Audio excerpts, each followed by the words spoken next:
What's good, y'all? It's your boy Shane Hatter coming at you live from WBGR Studio. No BS, no holds barred. Sports Talk Show is in the building right now. We are back.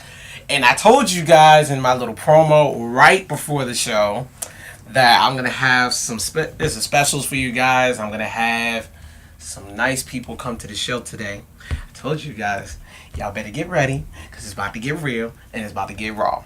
So, that number to call today is going to be 301-429-9247. That's going to be the number to call. You can also comment on Facebook. So that way you guys can debate me. And my special guest today, the Mr. Coach Carnell Arrington. How are you today, man? I'm doing well, and you? It's another day in paradise, my friend. That's just how I always look at it. So we're just going to jump right into it because there's been a lot of things on my mind, my friend. A lot of things on my mind. And I want people to know that this topic has been kind of a very sensitive topic for me because of where I went to. HBCUs. Mm-hmm. Okay? You coach at an HBCU. You went to the Morgan State University. Okay? So, and I want people to understand, like, how much we love our HBCUs. Mm-hmm. But what I want to talk about in particular is HBCU recruitment because, like, I look at some of the HBCUs today and how athletically it seems like our schools are not performing to that level of, like, your traditionally white institutions like your Marylands out there, your Oklahomas. From your perspective, from your coach's perspective, especially since, like, I know you've been busy recruiting these past couple of weeks, why is it that these schools, like our historically black colleges, are not performing to those kinds of levels? It is, we do have, budget situations that are different from, your PWIs. It's a difference. It's like comparing, apples to oranges, really, as far as budget-wise. So those are some of the reasons as far as we getting into recruitment, It's much easier for some of the PWIs to, hop on a plane, last minute, wow, and, fly and go see, a recruit, as opposed to, at the HBCU level, sometimes, it's not as easy. Yes. I'm not saying it's always that hard, but sometimes it's not as easy just because of financials.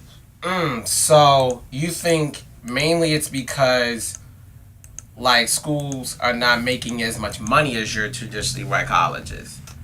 Yeah, sometimes. The enrollment, is different sometimes. Yes. You'll have some PWIs have, thousands on top of thousands of students as opposed to HBCUs are, sometimes in the, 10,000 students, stuff like that. So, and they, for some reason it's not as attractive to all students. Some students want an HBCU experience, some students don't. Okay. So Coppin State this year, so I saw your record. I was like, oh my gosh. You guys finished 6-23. And a lot of people always say, well, they don't really have the talent. And I always say, I don't think it's so much the talent. I think it's so much that maybe they just don't have the resources. Maybe they just didn't play well. What went on this year with Coppin as far as basketball is concerned from the women's side of it? Because I know it was like a really rough season for you guys. Yeah, we had a couple major injuries that impacted us, big time. That hurt us, in the season. And that's something even PWIs deal with. So that's not even a HBCU PWI thing. That's a basketball thing. Right. That stuff. You can have injuries that can really impact your season. Unfortunately, it's what we sign up for when we decide to do this. I hear you on that. Now, here's the thing. Getting back to HBCU recruitment, because I had to talk a little bit about basketball. The thing is like I've seen this, even when I was back in Morgan. Like, you have, I want to dead this rumor, and I've been bothered by this rumor that's been going on forever, and I'm pretty sure you've heard of it probably when you was an undergrad. Like, HBCUs, they go play the bigger schools just to get beat by them and get beat bad and then next thing you know, the school gets a lot of money from it. Do you believe that that really goes on? Like these school, like HBCUs, actually go play these traditionally white colleges just so they can get beat back and just so they can get money? Do you believe that that to be true? No. I would hope that when any team steps on the floor, Right. you going out there to compete. Mhm. And whatever the end results are, that's what they are. But I've seen HBCUs, beat PWIs. We had Hampton beat UNC this year. So, Yeah, that was huge. it's not a thing where we strapping up our shoes to go lose by 30 or 40 points. That's never the case. I will hope no player or no coach, does that. We played Baylor, which was number 3 in the country, straight out the gate this season. Yeah. And we didn't go in there with the intentions of losing. We went in there with the intentions of beating the team that was number 3 in the country at the time. Okay. Would you say, I know from the basketball side, because I know most historically black colleges, they're all on the FBS level when it comes to Division One, unless of course you're at like a small HBCU that's like in Division Two or something. But I know in football, it's it's up in the air. Like, I mean, Howard this year kind of showed everybody that, hey, we can beat these FBS schools even though we're on the Division One FCS level. Do you think, for as far as football is concerned, do you think that that's something that does happen? Because we've seen it happen before. Like, Morgan, they played Maryland like years ago, back when I was in school, and then next thing you know, they lost like 62-3. Although first quarter, they came out the gate pretty much smacking these boys, shutting them down first quarter, and next thing you know, they ran up the score for the rest of the game. Do you think that that's the mindset in football and not so much basketball? I can't really speak from a football mindset. I've never coached football. I've never, even played football. So I can't really speak for football players, but I can speak from an athlete standpoint. Yeah. I would think that whether you play football, whether you play basketball, baseball, if you play golf, right, you're going out there to compete every single time. And that's, and that the type of kids that we recruit, kids that want to compete every single time. I don't care whether it's Baylor on the other side of the ball or whether it is Howard on the other side of the ball. So I would hope that that's not the case. Right. Now, here's another thing that I know a lot of HBCUs kind of struggle with, like scholarships. Because I know, like, athletically, you can only offer so many scholarships to some of these athletes to get them to come to your school. Like, what is it do you feel like HBCUs can offer to some of your bigger athletes, like your 5-star and 4-star athletes, to come to your schools to come play for you? Is it to come play for you so that way you can have a better competitive edge in NCAA basketball? Like, what do you think needs to change in that regard? I think it goes back to the coaches and the coaching staff. What is it that you're selling to people? What is it that you not necessarily promising to people? What are you telling a kid when you step into, a living room of a family? What are you telling them that would be the benefit of them coming to your school? And I really think that's what it is. And you can, some kids work better in a small setting. Some kids work, just fine in a huge setting like University of Maryland. Some kids, like I said, will work better in a setting similar to like a Coppin, where it's not too small, but it's not too big. It's a place where, everybody knows your name. All your professors know you. And we know the importance of relationships, how important relationships are and the relationships you have with your professors, So that's my pitch when I go and speak to, families and recruits. I'm not so much selling, hey, look, you're going to come here and we're going to win this, we're going to win that, we're going to win that. I'm selling the fact that, the intention of a parent most of the time is when they send their kid to college, their kid is going to come to college and leave out with what they came for. It's a degree. And that's the great thing about the guy that I work for is that's what he's telling parents. You send your kid here for a degree. Right. And that's what we're going to make sure your kid gets a degree. They're going to be in a close-knit, family setting. Yep. Where people genuinely care about them. And, and not just you're here for what you can do for us. We're here because of what we can do for you also. Okay. And I know, like, I had a friend of mine, Mr. Cravante, he's on another show here at the station called The Flex Zone. I remember he once told me that HBCUs need to step up their game when it comes to recruitment, because now it's like all of these colleges, they obviously have African American athletes, but mainly the best ones. Do you think that, like, because of past things, like throw this out an example, because I remember somebody kind of threw this out at me and I thought it was kind of crazy to me, was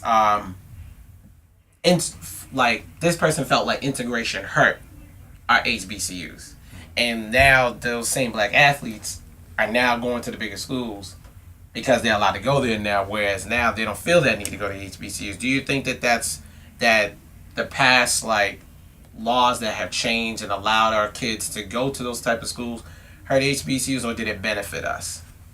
I can't say it hurt us or helped us. I think it's all up to that particular kid. There are a lot of, top, as far as basketball wise, there are a ton of kids that top 100 kids, top 50 Yes. kids that end up at HBCUs. They might have went and tried a PWI first, and then they realize, okay, maybe this setting is just not the setting for me. Right. Maybe, okay, yeah, I can, go out here each night and do this, do that, and the third, but this just not the place for me. And it all goes back to society. Sometimes kids these kids are being recruited at an early age now.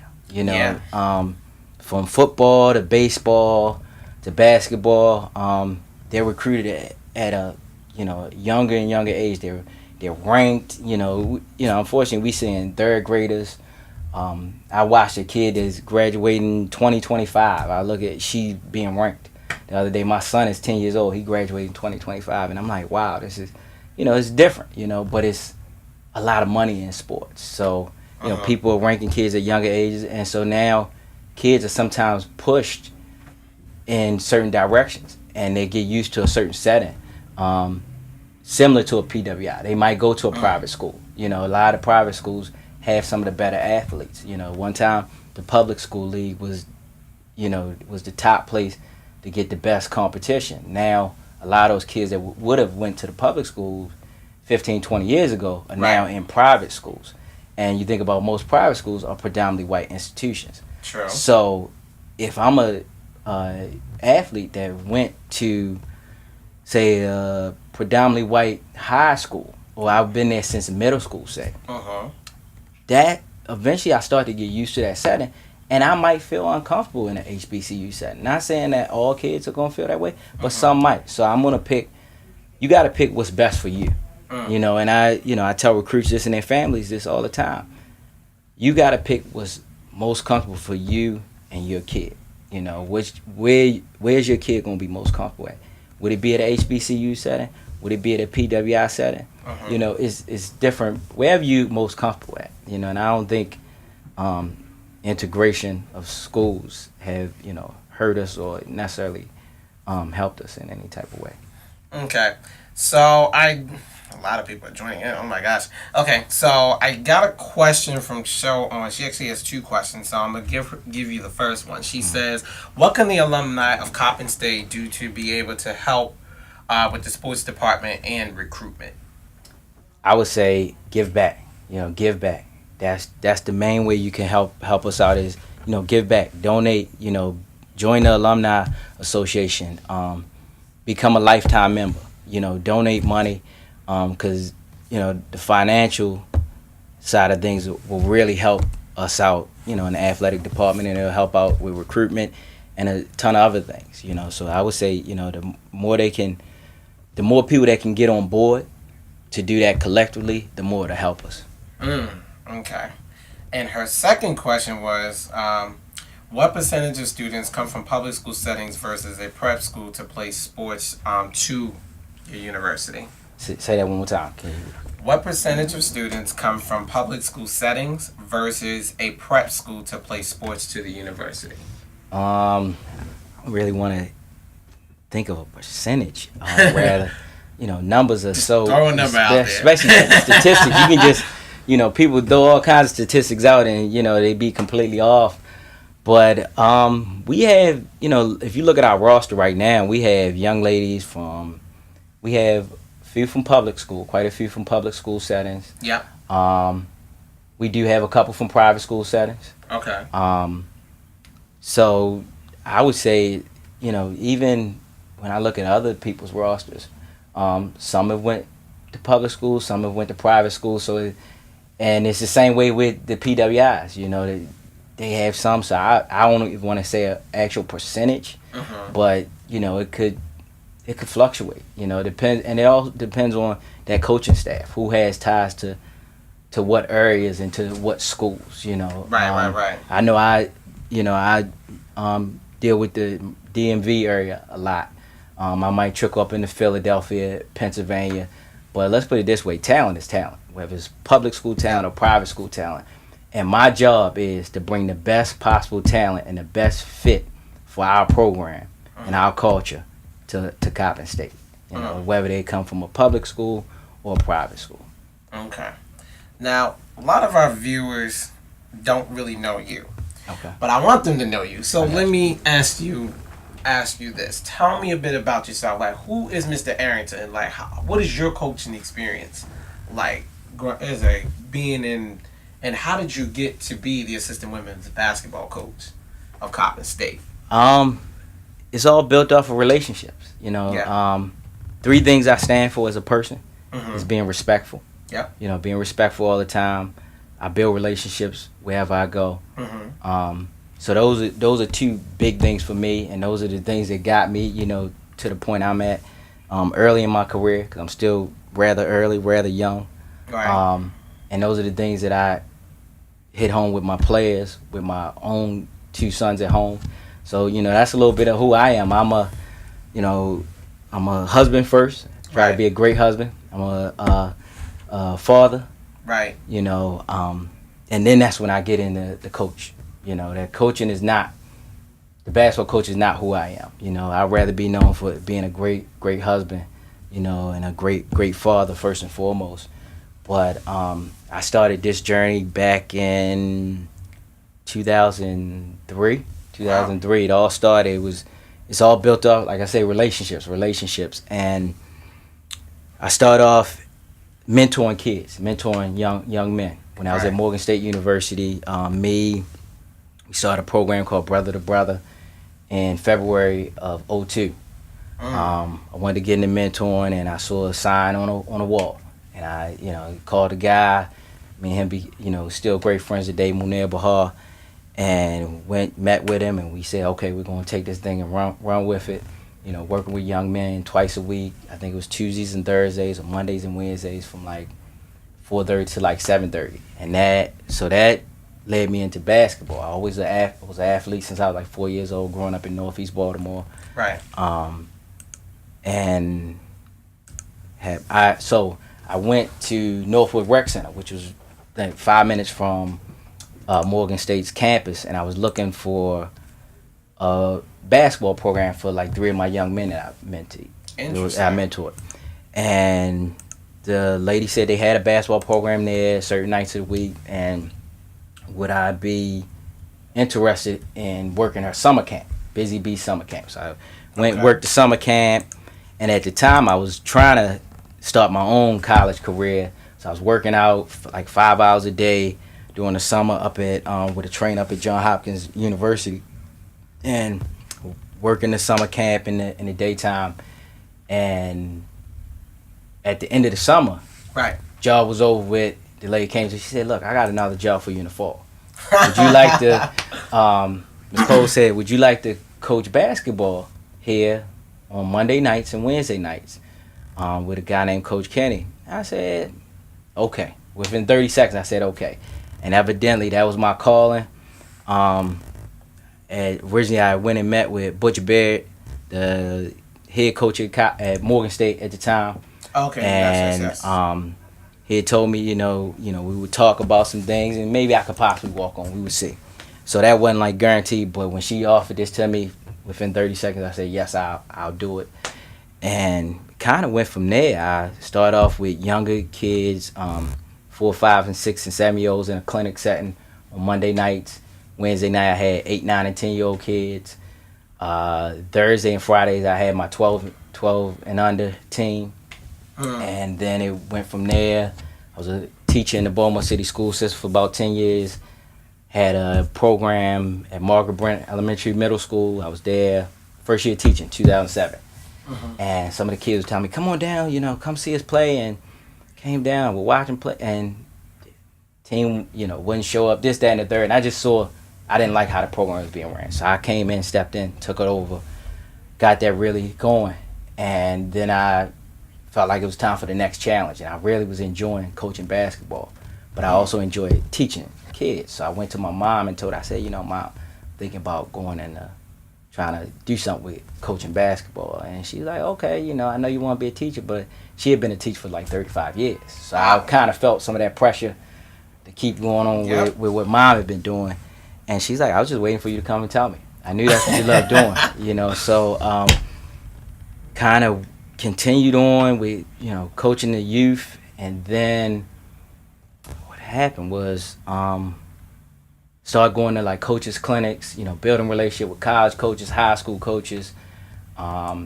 Went to try to get a job in the Baltimore City public school system, high school. And then unfortunately had my mom pass suddenly.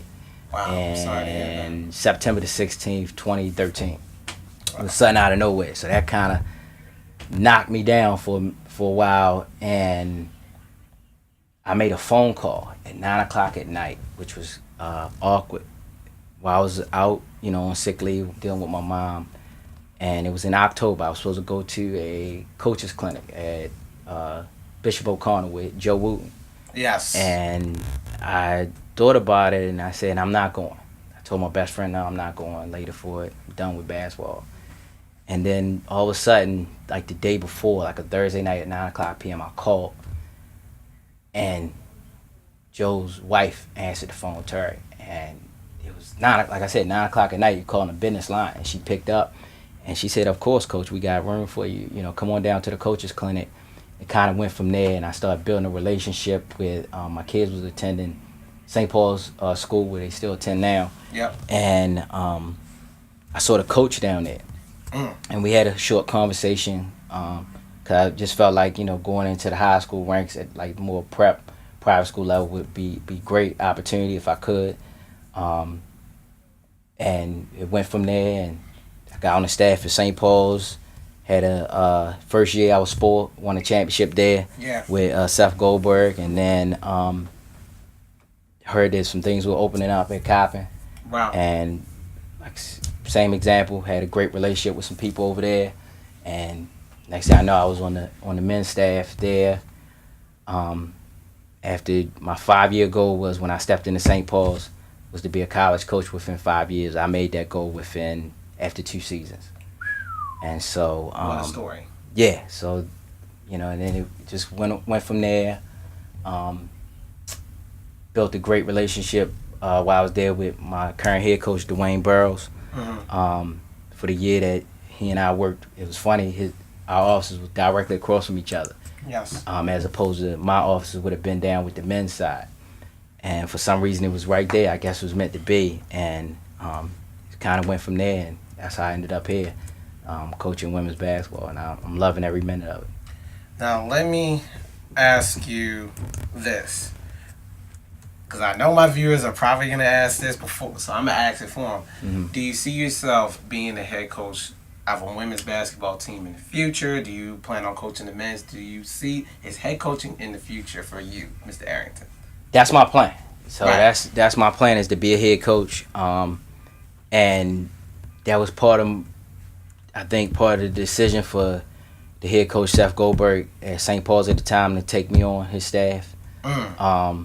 That was part of the decision for Michael Grant, the former head men's basketball coach at Coppin State, to take me on his staff. Yeah. And that was part of the decision for Dwayne Burrows to take me on his staff. All of them were looking for guys and young ladies that aspire to be head coaches. It is what it is. Some assistants are okay with just being assistants their whole career, and they're just happy with that. I do want to be a head coach. one day at the college level, if not at the professional level. You know, that's my thing. And so, and that's part of the reason why I work so hard every day. You know, I bust my behind, and I'm very respectful with everybody I meet going along the way. Okay. So, you know, that's kind of where I'm at right now. So I do see myself being a head coach one day. I heard that. I'm gonna leave you with one thing. If there are some parting words that you want to impart on everybody that's watching the show right now, and all of the guests, people who's been commenting on Facebook right now, one last question before I could give my last point. She said, Michelle Owens asks, do you see yourself in WNBA or the NBA at some point? Possibly. You know, if I build a relationship with the right people, because we know the thing about this business and most businesses, they're built off of relationships. Yes. You know, the relationships that you build, and you'd be surprised what you might have did 5 years ago can come back to haunt you or help you. Oh yeah. 10 or 15 years later. So I think I've done a pretty good job of, you know, building relationships, being respectful with people, people being able to see my hard work that may not know me personally. So I think I can get there. You know, if that's, I'm gonna have the power of choice. Yes. You know, like I tell my athletes all the time, have the power of choice. You choose what you want to do. You choose your destiny. And, you know, so I think I could get there. You know, as long as I continue to build great relationships with good people, which I've done an awesome job of that over the last few years. I do believe I can get there. Yes. Now, if there's any parting words that you want people to know, what is the one thing that you want people to know about as far as like getting to where they want to be? What is something you want them to know? So same thing I would tell, like even I did an interview with one of our managers this year, and he kind of asked me the same question. Number one, be respectful. Yes. Be respectful to everyone and everything. You know, from the homeless guy sitting on the street to the person that gets on the elevator that decides that they don't want to speak because they're just not in that mood that day. You know, be respectful to everyone. You know, and I always think about what that person can do for you. Start thinking about what you can do for that person. Yep. You know, I mean, think of it the opposite way. You know, and be ready to work hard. Yep. You know, and then the other thing I would say is figure out what you want to do and work towards doing that. Yes. I figured it out at the age of 21 that my purpose in life was to help people, because I found myself always helping people.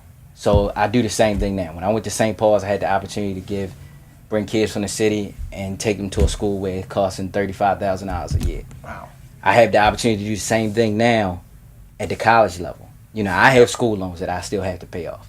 I have the power now to do something different for young ladies and even young men, because people call me all the time about young men that I can help out so that when they're in their 30s, they don't still have school loans to pay off. Yes. You know, they're debt free and they can leave out of college and go, you know, buy a car, buy a house, whatever they want to do. They don't have to worry about, okay, well, I got these school loans hanging over my head. So, you know, I would say, you know, focus on what your purpose is and work towards doing that. And don't worry about the money aspect. Yes. Don't worry about, okay, well, I'm only making $10 an hour, but on this job, I was making $25 an hour. Don't worry about that. You know what I mean? Go with what you enjoy doing, because you'll do it. Do whatever you would do for free. That's what I would say. Well, thank you as always, Coach Arrington, and I'm glad you finally made it to my show. I'm glad. And thank you. We will definitely have you back on again, man, because it was such a great experience. So thank you again. And folks, ladies and gentlemen, definitely watch out for the Coppin State girls this year, because this is a great basketball mind. If you guys ever want to pick his brain, definitely hit this man up, okay? Definitely. Real quick, folks, I'm going to take a quick commercial break. When I come back, we're going to talk about NASCAR. So don't go anywhere on the No BS show. When's the last time someone said thanks for checking over your shoulder before changing lanes? Or gave you a pat on the back for sticking to the speed limit? Or a thumbs up for not tailgating? Probably never. Which is too bad considering safe drivers make the roads safer for everyone. That's why Allstate appreciates safe drivers like no one else. And they show it by saving you 45% or more, along with giving you safe driving bonus checks, deductible rewards, and extra discounts with the DriveWise app. So the next time you come to a complete stop at an intersection, ask yourself, why haven't I switched to Allstate?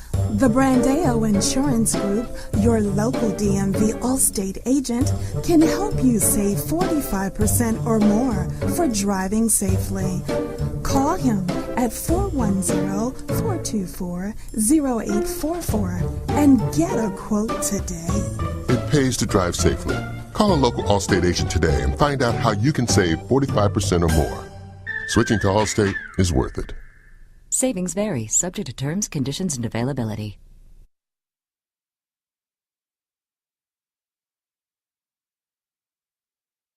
Yep, I'm good.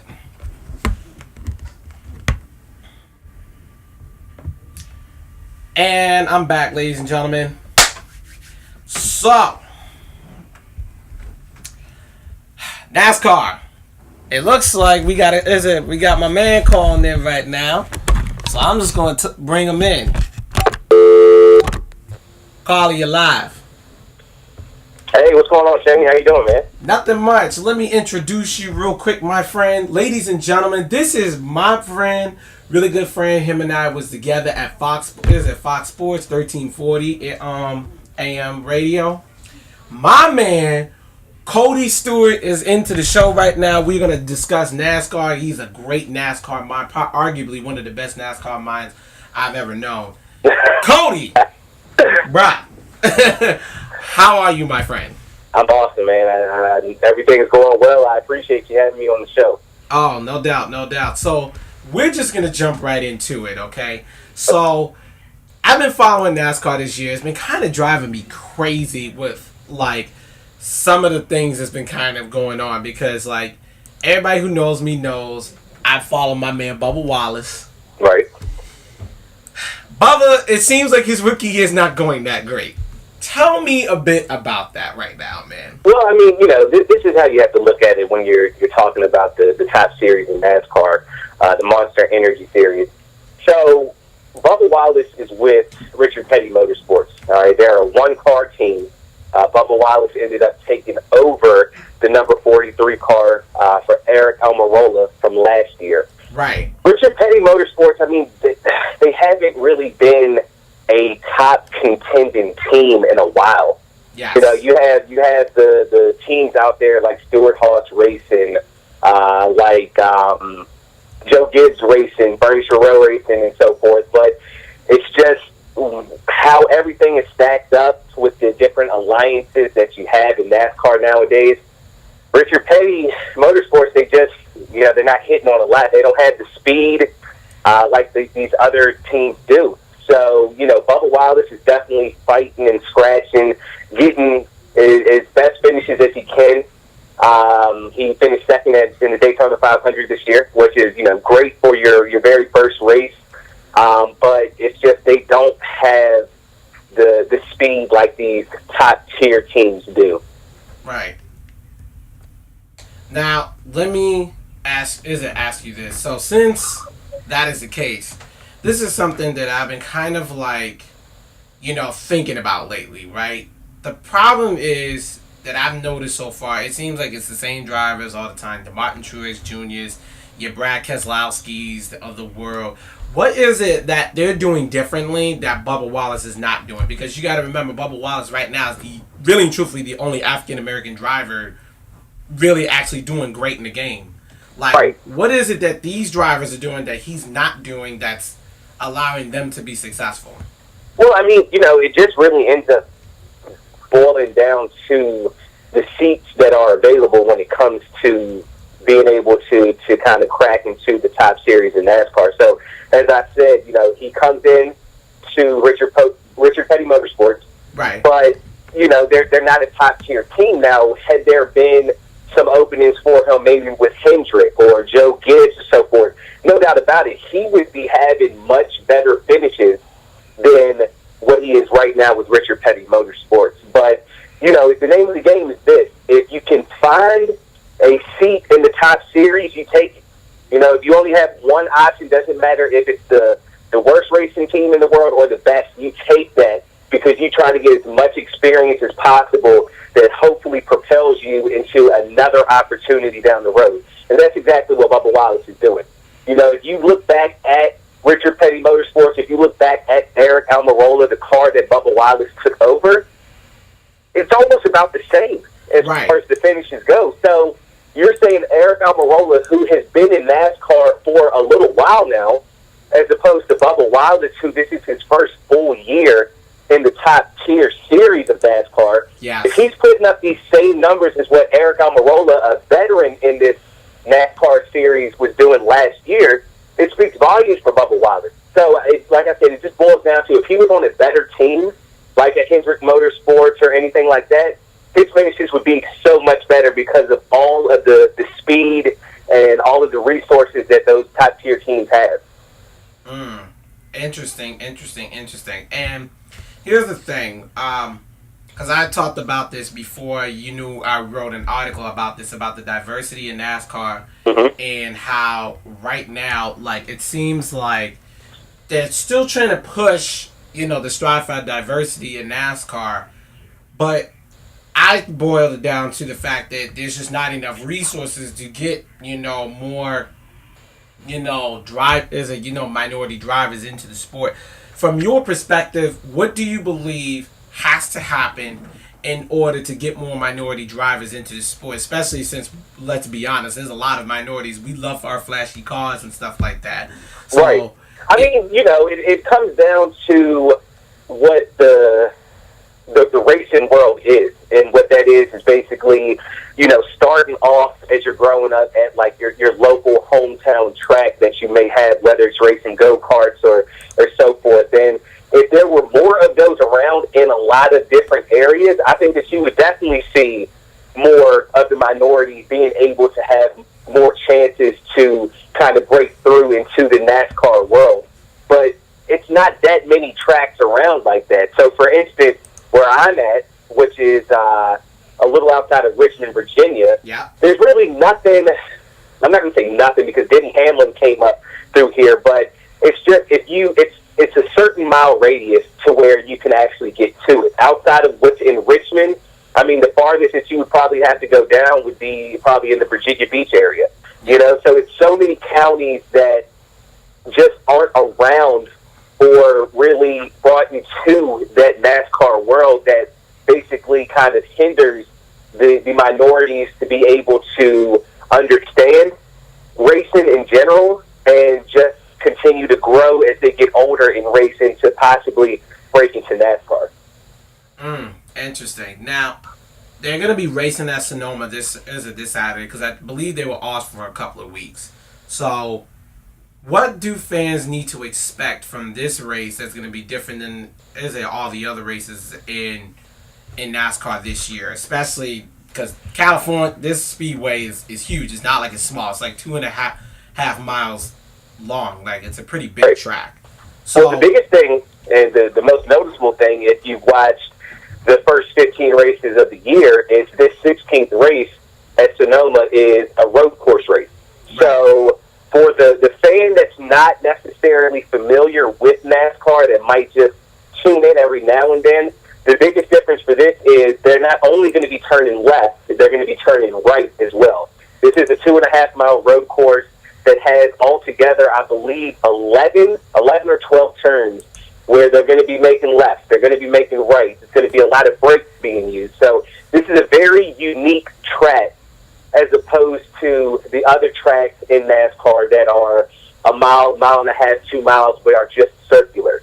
So this is going to be a very fun race. A lot of I call them veteran NASCAR fans who are die-hard, a lot of them don't like the road course racing. They just simply like the oval tracks, if you will. But yeah, I'll tell you this much. Over the past, I would say, 5 to 6 years, the road course racing has produced some of the best finishes that I've ever seen in NASCAR. Interesting. But let me ask you this. what made NASCAR want to go towards the towards road course racing versus the traditional oval tracks? Well, I mean, road course racing has been in NASCAR for a little while. This isn't something new, but the thing is, out of the 36 races each year, as far as points paying races for NASCAR, only 2 of those races are road course races, which would be Sonoma, which is this week, and then Watkins Glen, which is about a month and a half away. So you're saying out of 36 races, only 2 being road courses. That's a very low percentage. But NASCAR, they like to mix it up a little bit, so that's why they introduced the road course racing into the world of NASCAR. So the good thing about this is I call it a wild card race, because a lot of the veteran drivers, some of the best drivers that have come into NASCAR, they are not good on road course racing. So this is an opportunity for a guy who is in NASCAR who, as he was growing up, maybe was an expert when it comes to road courses because that's what he grew up on. This is his opportunity to shine, steal a race from these veteran guys who are really good on the oval tracks and get a chance to punch in his ticket for a playoff spot. Well, let me ask you this now. As far as qualification is concerned, who are you going to predict to get the pole, and who are you going to predict to get the flag in this particular race? Looking at the pole and just seeing how this track runs, and I guess basically how it's been over the past, I'd say, decade or so, you can't count out guys like Kyle Busch or Kevin Harvick or a name that you really don't hear much of. But AJ Allmendinger, this is a guy who, no matter which road course you end up going to in the NASCAR series, they always have him as a favorite to win at that road course. So it wouldn't surprise me to see one of those 3 guys get the pole. But I'm gonna go a little bit left from the favorites, right? And I'm gonna say Clint Bowyer. I'm going to say Clint Bowyer gets the pole this weekend. He won 2 weeks ago at Michigan, so he's coming in with, some momentum, and he already has 2 wins so far this season, looking to capitalize and make it a 3rd. I say watch out for Clint Bowyer to go ahead and get the pole. He actually won this race at the Sonoma racetrack about 5 years ago. Interesting. See, you were doing fine up until you said that, because, I was thinking Martin Truex Jr. Right. That's not a bad pick. Martin Truex Jr. is a veteran driver who has won at this racetrack before, has tons of experience on this track. That's not a bad pick, but I guess it's just me being me trying to get away from the favorites. You know what I'm saying? Yeah, because I feel like I think you're just like, it's easy to say Kyle Busch and Kevin Harvick or Joey Logano or Brad Keselowski, but, I'm just not feeling Brad right now because he's Mr. I'm a dirty racer himself.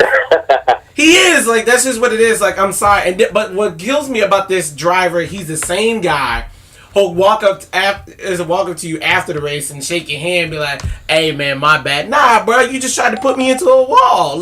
Hold up. All right. Look, what's the saying? Do now, ask for forgiveness later. Yeah. That kind of seems the motto that maybe he runs by. But, this is definitely going to be a great race this week, and I'm very excited for it. Like you said, they are about a month. Not a month, sorry. They were off last week. Now they're going to a road course. It's going to be a lot of action. Yeah, I got you. Man, it's always just great talking to you, my friend. You've been, look, we can talk NASCAR all day, but I definitely appreciate you calling into the show. I definitely appreciate you calling in, man. And of course, as always, we will definitely talk more about NASCAR, and I'll definitely be having you on the show again, my friend. So thank you so much. All right, man. Sounds good. I appreciate you having me on. All right, brother. All right. Okay, folks, little do all of you know, I'm going to take a quick commercial break. When I come back, I got some more things to talk to you guys about, so don't go anywhere on the No BS Show. It's the new, all-natural, family-friendly pharmacy, Family Choice Pharmacy, located at 8313 Annapolis Road, New Carrollton, Maryland. Family Choice offers alternative medicines as well as discount programs you can easily enjoy. Come be a part of our family at Family Choice Pharmacy, as every family should know their pharmacist. If you're looking to join the family today, you can reach us at 301-577-1212 at Family Choice Pharmacy.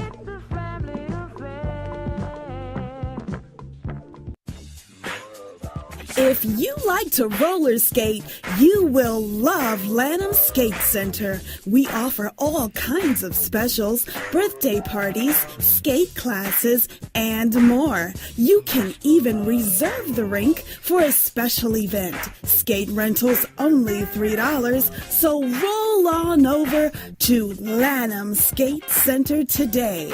Located at 9901 Lanham Severn Road in Lanham, Maryland. For more information about our weekly schedule, visit us on the web at lanhamskatecenter.com or call for more information at 301-577-1733. That's 301-577-1733.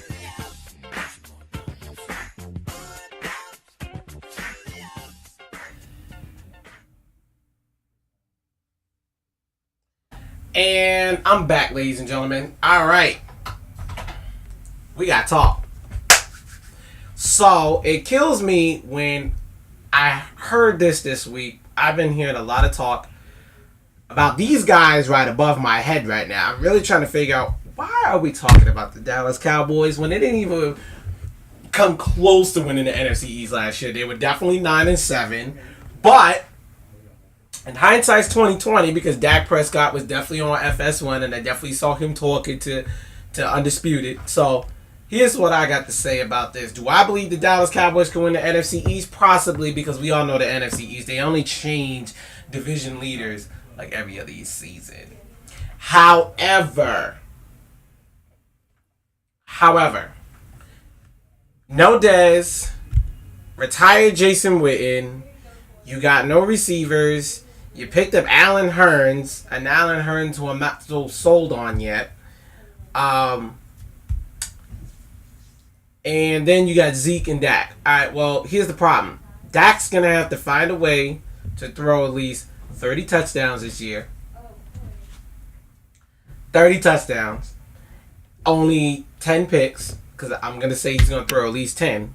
30 touchdowns, 10 picks. I think I can eat that. Probably 4,000 yards. And Zeke has to get at least 1,500 yards rushing. At least. Has to. Because, and that's just to give the Cowboys at least 10 wins this year. That's what I see. Because the Eagles are going to be looking to stop y'all. Because the truth is this. First off, the NFC East is way too loaded. It's way too loaded. You got the Eagles. You got the Cowboys. Hopefully the Giants might fix what's going on up there with their offense. And hopefully Saquon Barkley could do some things. Because the Redskins, I predicted they're going to go 8-8. I don't think the Skins are going to do any better than that, just because of the fact that the Skins, they made some interesting moves this past offseason. And yes, they got Orlando Scandrick at corner, but he'll probably be a nickel guy. Josh Norman will be the starter. They ain't got no safeties. D. Hall retired, so they ain't got no safeties. And their linebackers, don't trust them either. They drafted 2 D linemen from Alabama in the first round in the past 2 seasons. And I get it, you're trying to stuff the run, but are you really going to be able to stop Ezekiel Elliott? And the Cowboys just paid Zach Martin. So, that's just what it is. Mr. Marquina, shout out to you for tuning back into the show. As always, my friend, and Mr. Kinsey Jr. Ahmad, okay, I know you guys are always a hot topic, but it is what it is. I mean, we always gonna talk about y'all.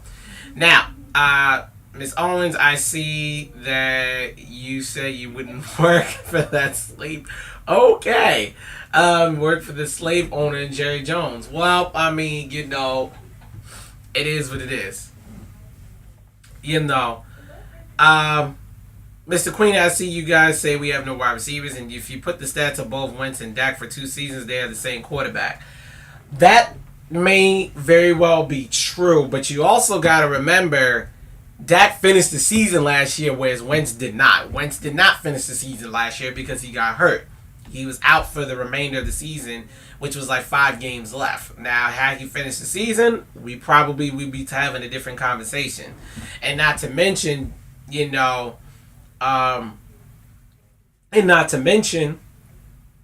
Dak also, if you also look at it, Dak hasn't really nobody to throw to.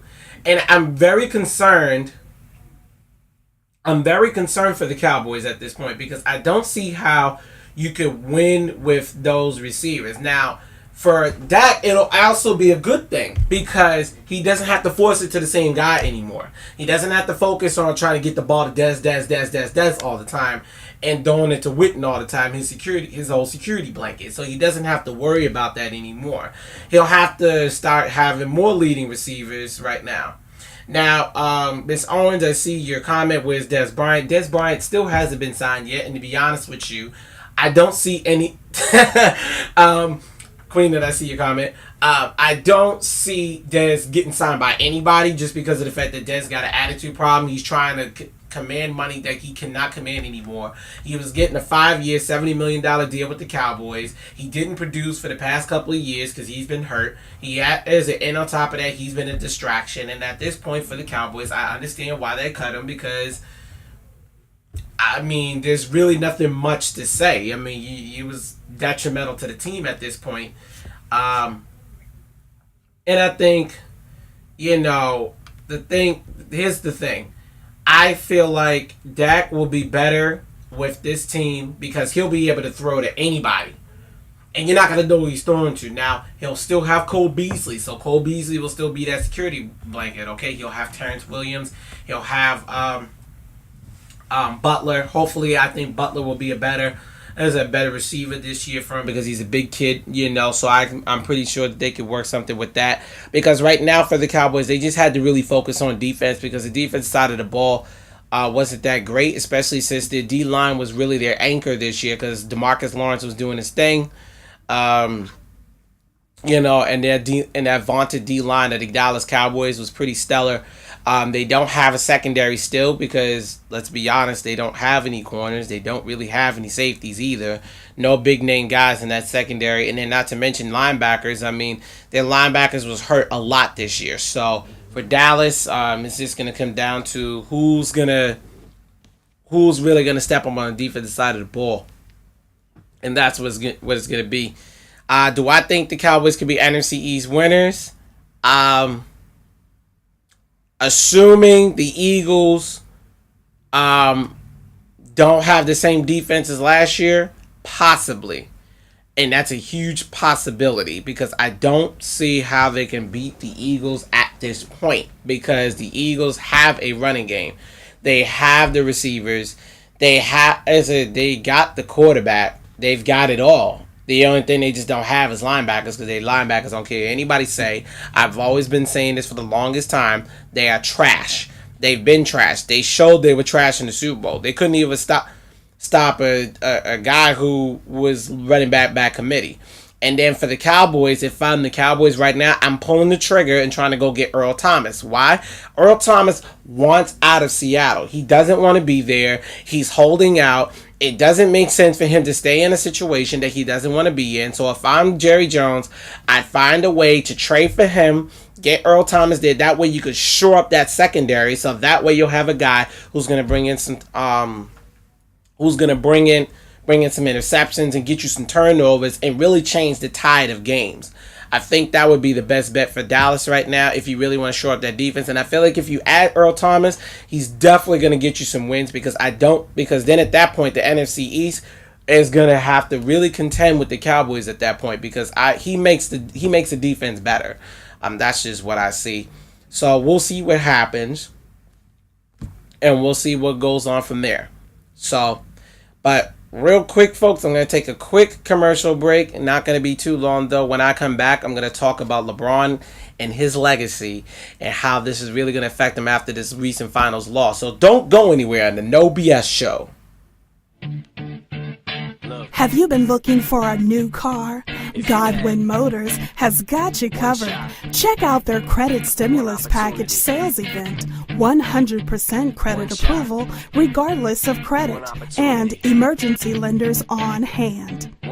Godwin Motors is located at 9071 Lanham Severn Road in Lanham, Maryland, 20706. Log on to their website at www.godwinmotorsonline.com or call 301-577-0400. That's 301-577-0400. That's Godwin Motors. And let them know you heard about them on WBGRsports.com.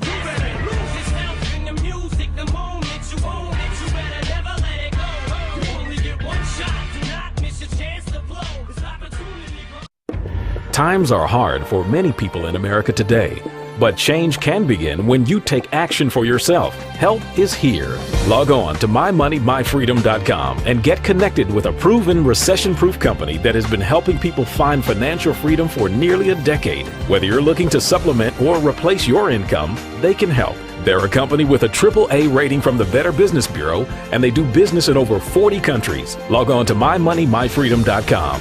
No selling soap, perfume, or makeup to your family and friends. No cold calling or knocking on doors for customers. They bring the customers right to you. The first step is yours. Take action now. Log on to mymoneymyfreedom.com. Their team of professionals are ready to help you succeed. Don't wait. Take action now. Start improving your financial future and put the passion back in your life. Log on to mymoneymyfreedom.com. That's mymoneymyfreedom.com. Take action now.